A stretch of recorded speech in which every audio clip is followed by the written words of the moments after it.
देवताओं और असुरों के बीच में अनंत काल से युद्ध चलते आए हैं और हमेशा से असुरों का एक ही मकसद था, इस पूरी कायनात पर राज करना। पर वो ऐसा कभी कर नहीं पाए क्योंकि वह धर्म के रास्ते को अपनाते थे और अंत में जीत सदैव देवताओं की होती थी। उसी प्रकार इस अनंत ब्रह्मांड की गहराइयों में बसा था एक लोक जिसका नाम था कालपाश लोक। इस लोक में इस ब्रह्मांड की अनेक बुराइयां इकट्ठी थी, इसलिए इसका नाम कालपाश लोक था। इस अनंत ब्रह्मांड की सारी बुराई ने मिलकर बनाया था इस लोक को, और ये लोक काफ़ी ज़्यादा शक्तिशाली भी था क्योंकि यहाँ का राजा था कालांतर।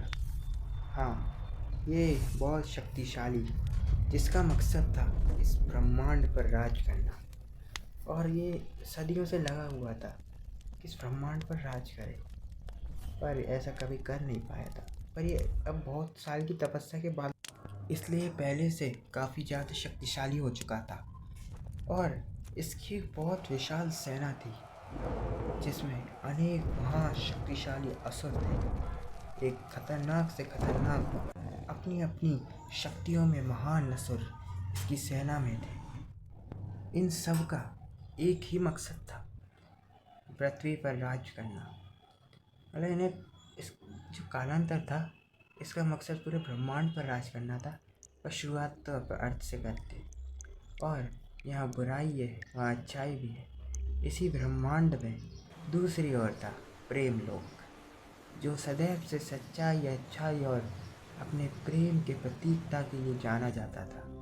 यहाँ की सुंदरता इस पूरे ब्रह्मांड में चर्चा में थी, बहुत सुंदर, और यहाँ सभी लोग मिलकर रहते थे। सच्चाई और अच्छाई की अनंत वर्षों से इसने रक्षा की थी, और यहाँ के राजा थे राजा विक्रमसेन।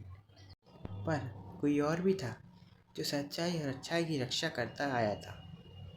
उसका नाम था परम, जिसने अपनी शक्तियों से कई बार इस सच्चाई और अच्छाई की रक्षा की थी। पर बहुत वर्षों बाद लौटा था ये परम प्रेम लोक में। पर वहीं दूसरी ओर कालपाश लोक में कालांतर एक बड़ी सी तोप लेकर खड़ा था। ये तोप थी ब्रह्मांड निकाया तोप। इस तोप का गोला अति शक्तिशाली था, और ये गोला यहाँ भी गिरता वहाँ सैकड़ों मीलों दूरों तक विनाश कर देता था।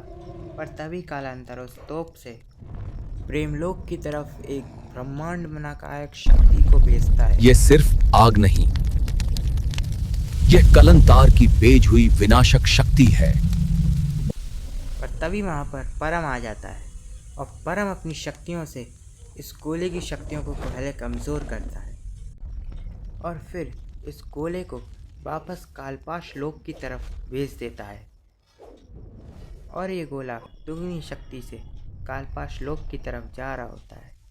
असुर ये सब देख लेते हैं, और एक असुर कालांतर के राज्य की तरफ जाता है। वो कालांतर को सब कुछ बताता है कि जो गोला आपने फेंका था वो हमारी तरफ लौट कर आ रहा है, पर उसकी अग्नि शांत हो चुकी है। पर कालांतर को पता था कि ये गोला बहुत विनाश करेगा, और कालांतर अपनी शक्तियों को जागृत करके उस गोले को रोकने के लिए चल पड़ता है अपने महल से। और फिर चलते चलते वो देखता है कि वो गोला बहुत नज़दीक आ चुका है। बहुत सारे असुर उसे रोकने की कोशिश करते हैं, पर वो गोला बहुत ज़्यादा शक्तिशाली था। उसको कोई असुर रोक नहीं पाता, और वो टकरा जाता है इस धरती से। कालांतर ये सब देखता है, पर वो अपने आप को रोक नहीं पाता। वो चिल्लाता है और कहता है कि परम, अब मैं तुम्हें नहीं छोड़ूंगा। पर तभी कालांतर देखता है उस शक्ति से, जो इस शक्ति का विस्फोट हुआ था, एक भयंकर असुर का जन्म हो चुका है।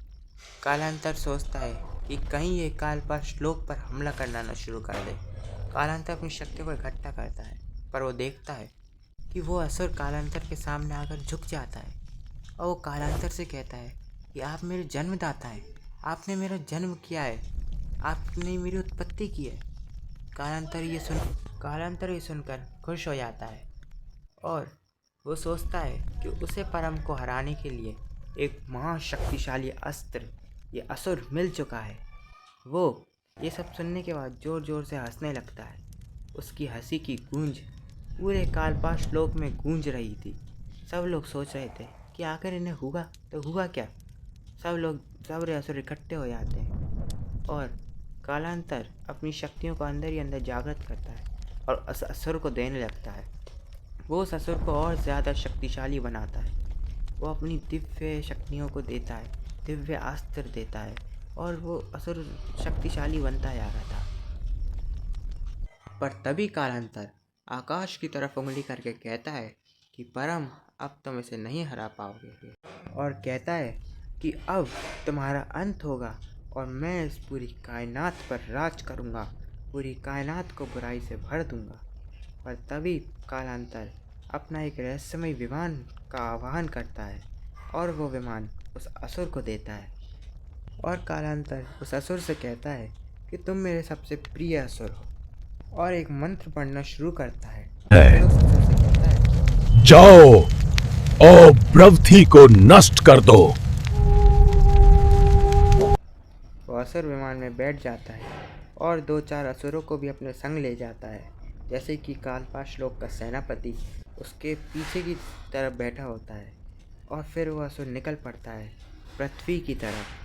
पर ये कालांतर ने जो असुर को पृथ्वी पर हमला करने के लिए भेजा है, इसको शायद परम ना हरा पाए, क्योंकि जो ये असुर है इसका जन्म उस ब्रह्मांड निकाय तोप से निकली शक्ति और कालपाश लोक की नेगेटिविटी और जो उस विस्फोटक से असुरों का अंत हुआ था उससे इसका जन्म हुआ है। और ये बहुत ज़्यादा शक्तिशाली रियली में, और कालांतर ये जानता था और कालांतर ने उसे धरती पर भेज दिया था।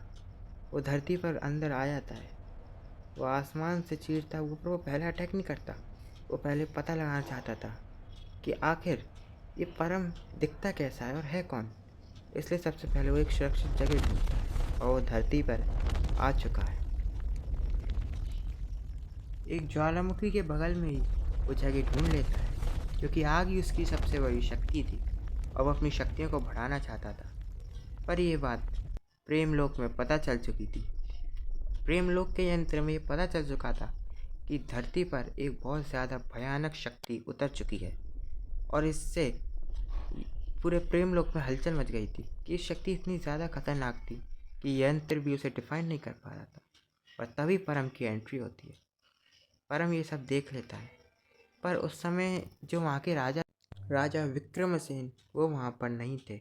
वो तपस्या करने के लिए कहीं बाहर दूसरे लोक में गए हुए थे और परम अपने गुरुदेव के पास जाता है और उन्हें बताता है कि धरती पर एक महा और भयानक शक्ति उतर चुकी है। उसके गुरुदेव कहते हैं कि जाओ परम, अपना कर्म करो। वो गुरुदेव का आशीर्वाद लेता है और निकल पड़ता है। वह वाव को चीरता हुआ तेज रफ्तार से धरती की तरफ जा रहा था, क्योंकि वो बहुत वर्षों के बाद धरती पर जा रहा था, इसलिए बहुत उत्साहित भी था। पर वो धरती पर सबसे पहले सेंटर ढूंढने लगता है धरती का, और सेंटर के बीच में पर्वत के ऊपर पहुंच जाता है। अब वो वहाँ से चारों दिशाओं में उस बुरी शक्ति को ढूंढने लगता है, पर वो खुद हैरान हो जाता है कि वो शक्ति को ढूंढ नहीं पा रहा था। बस उस शक्ति का उसे आभास हो रहा था कि इस पूरी धरती पर कोई बहुत ज़्यादा भयानक शक्ति है, और ये पता नहीं लगा पा रहा था कि ये शक्ति है तो है कौन। पर उसको एक आभास हो रहा था कि ये शक्ति जो भी है ये धीरे धीरे करके शक्तिशाली होती जा रही है, और वो इसे पता नहीं लगा पा रहा। इससे ये समझ गया था ये शक्ति बहुत खतरनाक है। वहीं पर यह असुर ये और भी ज़्यादा शक्तिशाली और ख़तरनाक हो चुका था। तो अब आपको एपिसोड 2 में ही पता चलेगा कि इस असुर और परम में से कौन जीतेगा या फिर क्या होगा। इनका युद्ध एपिसोड 2 में ही होगा। तो सभी भाई चैनल को सब्सक्राइब कर देना, ताकि एपिसोड 2 के बारे में आपको पता चल जाए। एपिसोड अच्छा लगा हो तो लाइक कर देना। एपिसोड 2 बहुत खतरनाक हो